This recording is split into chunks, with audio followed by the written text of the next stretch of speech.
Fala pessoal, iniciando aí mais um fechamento de mercado. Hoje, dia 1 de agosto, iniciando mais um mês e bastante volatilidade dentro dos ativos, e é isso que a gente vai ver no dia de hoje, beleza? Se você ainda não é inscrito aqui no canal, inscreva-se aqui embaixo, deixa o seu joinha para não perder nenhum vídeo aqui do canal. E lembrando que a maneira que você consegue ajudar o meu trabalho desse lado também, o YouTube, entregar esse conteúdo para mais pessoas, é deixando o like, tá pessoal? Então se gostou do vídeo, achou que faz sentido para você, tem ajudado na leitura do dia a dia, pô, deixa o like aí que ajuda eu aqui bastante, beleza?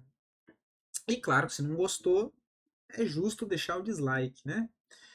Bom, já vamos direto pro gráfico, né? Sem enrolação. Gravando aqui um pouco mais tarde hoje, correria hoje, cara. Vamos lá. Ibovespa, tá, pessoal? Cara, chegou a acionar o pivô que a gente tinha comentado ontem, que foi esse micro pivô rompendo esse topo do 127,600. Chegou a estar subindo bem no início do dia, mas acabou devolvendo tudo. Fechou com volume vendedor aqui acima da média. Então, um fechamento não tão legal. Tá? Não tão legal porque a gente tem bolsa fazendo esse movimento. Perdão, e em contrapartida temos o dólar subindo bem no dia de hoje, acionando o pivô, que é o que a gente já vai ver em sequência. Tá? O Ibovespa agora fica aqui nesse balaio de gato, né? A gente tem o suporte no 125,600 e essa resistência prévia no 127,600. Para gerar expectativa positiva, ele tem que voltar a fechar acima aqui do 127,700. Tá? Por enquanto aqui ainda enroscado, tá? Pouco mais feio, porque a gente tem o setor financeiro também que não consegue ganhar força, o setor imobiliário também fraco, então já começa a ficar com uma pulga atrás da orelha, tá? Enquanto isso, olha o que a gente tem no dólar, tá, pessoal? Muita força compradora. Olhando aqui o volume comprador aqui embaixo, olha, é nítido que a gente vê muito mais volume comprador do que volume vendedor. Então tem muita compra no dólar. A gente sabe que o dólar positivo gera um viés negativo para a nossa bolsa. Né? A gente já via comentando da possibilidade desse pivô do dólar. Hoje ele confirma o pivô com volume acima da média. Se eu coloco as médias, é um pivô que ele sai próximo das médias móveis de 9, né? Então é um pivô bem bonito que o dólar fez, com alto volume comprador, gerando a expectativa de buscar agora a região dos 5.960, que seria dólar a 5,95.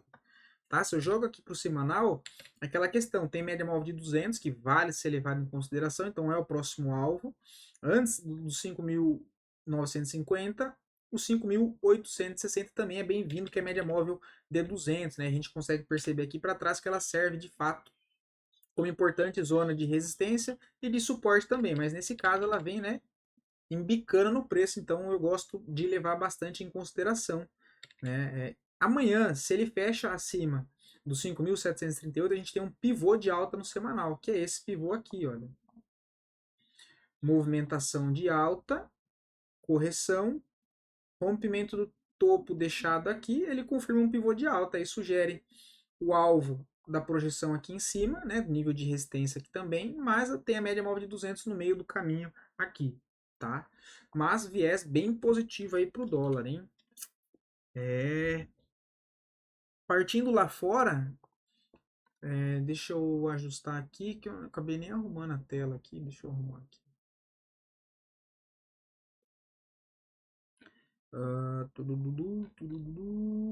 S&P, uma queda de 1,37, rapaz, bastante pressão vendedora.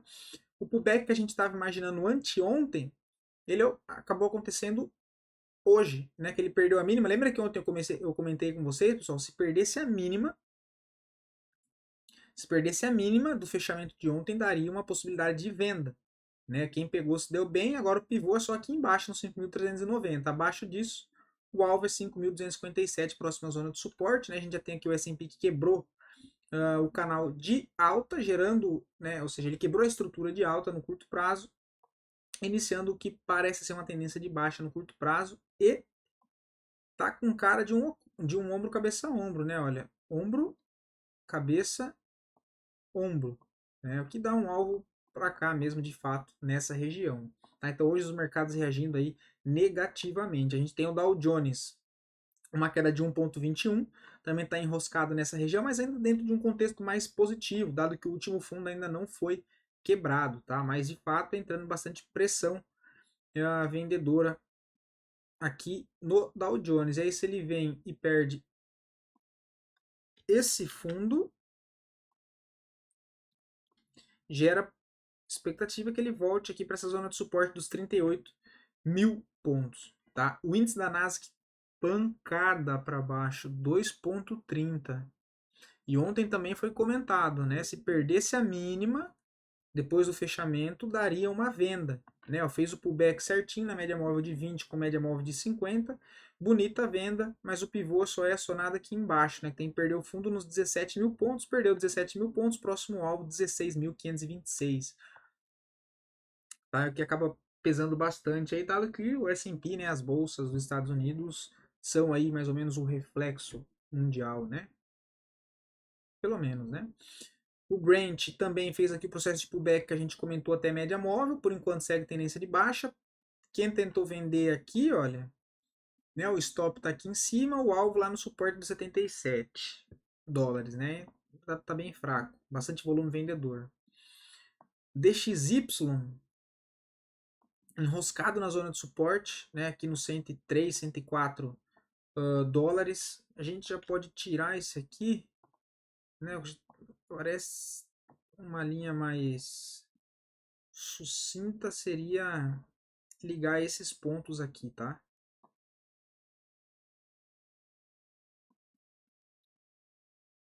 Seria essa zona de suporte com esse ponto aqui de resistência, né? Parecido com isso. Movimento complexo, né? Correção complexa. Para cima, para gerar expectativa mais positiva no curto prazo, tem que romper e fechar acima do 104,80 e para baixo tem suporte no 103,50, depois 103,20 e depois lá embaixo no 102. Gold, né, o ouro, hoje baixa volatilidade, 0,09. Para acionar um novo pivô de alta tem que romper os 2.485, o suporte principal só lá nos 2.200 dólares. Tá? O gás, uma queda de 3,20, acionou o pivô que a gente havia comentado ontem, né? O pivô alinhado aqui com as médias, olha, bem bonito o pivô. O alvo passa a ser lá 1,65, tá? O pivô bem bonito aí para o gás. A prata também a gente comentou, né? Hoje entrou bastante pressão vendedora, a possibilidade é que de fato tenha sido só um pullback, né? Tem antigo fundo aqui de suporte que serviu como resistência, a média já se aproximando do preço, tá? É região de armadilha, né? Começa a se aproximar de média móvel de 200, média móvel de 9, de 20, resistência e suporte perto, ficou um movimento bem complexo de ser lido, tá? As criptos, Bitcoin deu uma recuperada agora na parte da tarde, olha, né? Ó, deixando aqui um pavio, bastante força compradora, muito por conta do dado que saiu lá fora do PMI industrial hoje cedo, referente a corte de taxa de juros nos Estados Unidos, tá? Então acaba gerando um pouco mais, um viés mais positivo para os mercados de risco, dado que o mercado entende que a liquidez pode estar voltando, ok? O Ethereum ainda segue um pouco mais fraco, mas também acabou absorvendo parte da venda. Mas ainda, tá, pessoal? Assim, de maneira geral, o Ethereum está num processo de acumulação de médio prazo. Então, tudo que acontece aqui dentro não tem tanta efetividade. Tem que esperar o rompimento ou do suporte dos 2.800 ou da resistência dos 3.800. Tá? Acima dos 3.800, vejo o Ethereum com alvo lá para os 4.400, depois 4.900 e abaixo aqui dos 2.800, possibilidade de suporte nos 2.200, ok? Dito isso, voltando agora para a nossa bolsa, começando em sequência os dois ativos que mais subiram, em sequência dos dois ativos que mais caíram e em sequência análise das ações referente ao pedido de vocês no vídeo de ontem. Inclusive, valeu, obrigado, mais uma vez, galera aí tá bem esperta, solicitação aí dos ativos, né, das ações aí bem bonitas com um contexto gráfico interessante, sinal que vocês aí estão bem alinhados, beleza? E lembrando que se você quiser ver análise de alguma ação em específico, só deixar aqui nos comentários que eu trago análise para amanhã, beleza? Primeiro ativo aí que mais subiu foi Vivo, tá? Fez aqui um pivô de alta, volume aqui comprador, bem interessante, começa agora a gerar um viés mais positivo para cima, quem sabe para visitar o topo lá no 54,75, tá? Se a gente pega para projetar esse pivô aqui, olha, 618 eu ignoro.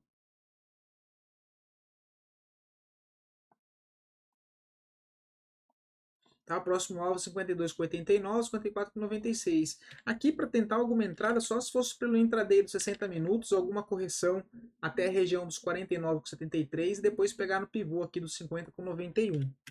Tá? A única coisa que eu vejo, um pivô interessante, sai próximo das médias, né? Alinhado com o gráfico semanal também.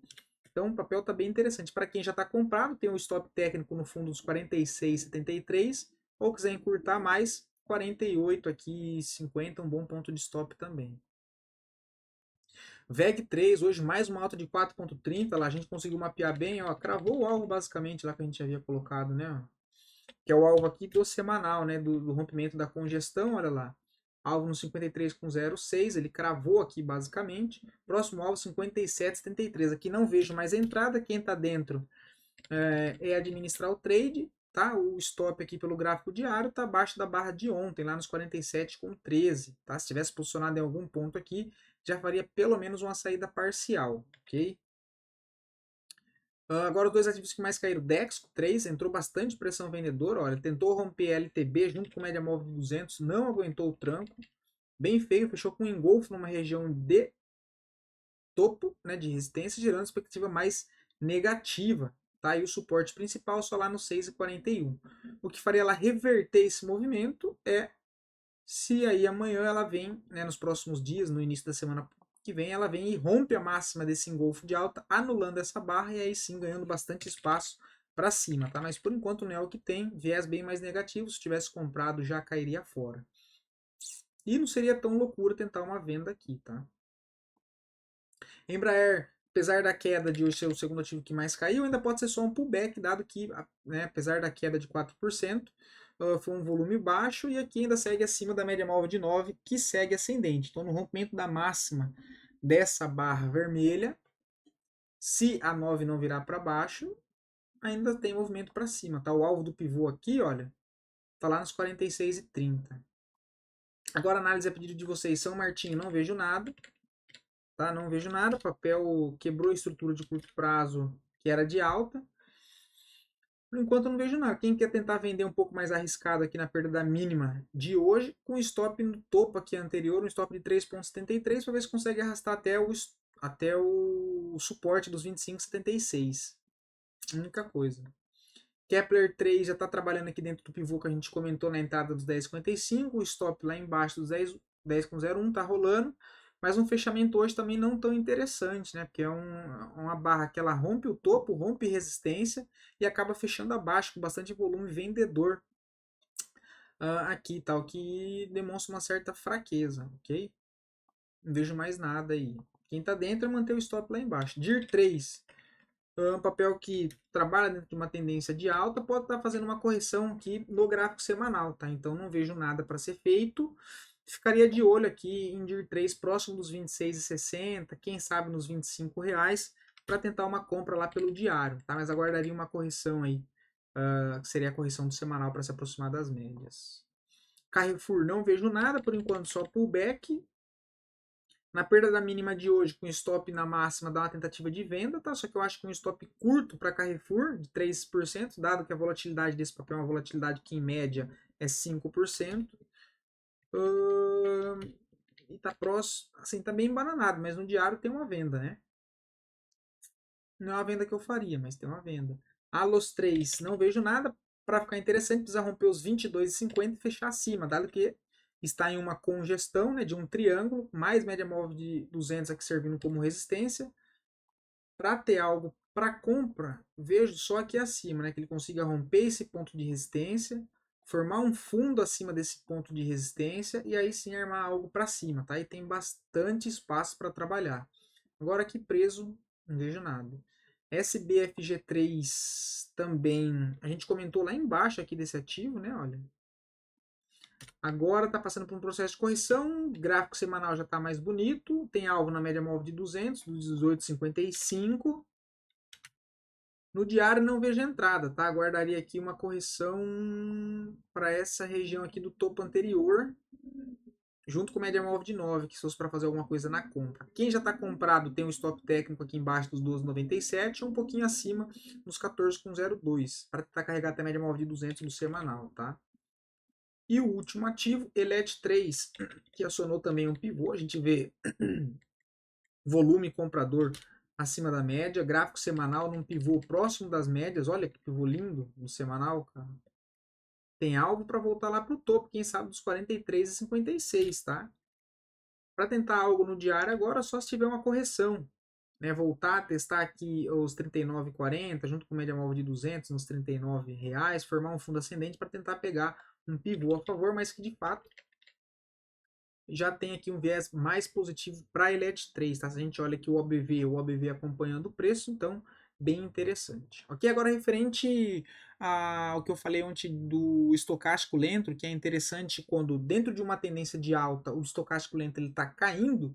Por quê? Dentro de uma tendência de alta, deixa eu usar aqui a VEG3, que teve a movimentação de alta aqui para trás, olha. Eu tenho uma tendência de alta aqui, ok? Para explicar aqui rapidamente. Eu tenho estocástico lento. Ó, só vou marcar aqui, tá? O que eu tenho aqui? A movimentação. Lasqueira. Eu tenho uma tendência de alta aqui embaixo. Né? Ele faz um pivô, a movimentação de alta, e faz uma correção. Depois ele faz mais uma movimentação de alta, passa por uma correção curta, mais uma movimentação de alta, aqui uma correção já mais ampla, mais uma sequência de topos e fundos ascendentes, o que, segundo a teoria de Dow, caracteriza-se uma tendência de alta. Por que eu comentei da questão do estocástico lento interessante quando ele está caindo dentro de uma tendência de alta? Porque é sinal que ele pode estar na possível formação de um fundo ascendente.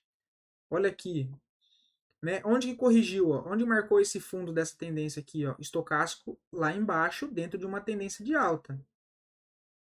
Aqui, onde marcou o fundo dessa tendência de alta? Com estocástico lá na região de baixa. Aqui, olha, o fundo aqui também, não está marcado de amarelo, mas enfim, olha lá onde estava o estocástico. Aqui embaixo. Tá vendo? Porque dentro de uma tendência de alta, eu gosto de ver o estocástico na parte de baixo, porque ele pode estar me sinalizando que possivelmente a ação pode estar formando um fundo ascendente. Não é que é certeza que ela vai subir, mas aí isso me facilita para que com algum gatilho de compra no diário, ou posso até jogar para os 60 minutos para filtrar essa entrada que eu falo que é passar um pente fino, procurar algum gatilho nos 60 minutos, entendendo esse contexto do gráfico diário do estocástico, para me deixar mais confortável para tentar uma compra na formação do fundo, ok? Acho que ficou bem claro, tá, pessoal? Espero que tenha ajudado de alguma maneira essa explicação do estocástico lento. Deixa um feedback aqui no vídeo, espero poder ter ajudado vocês e até mais.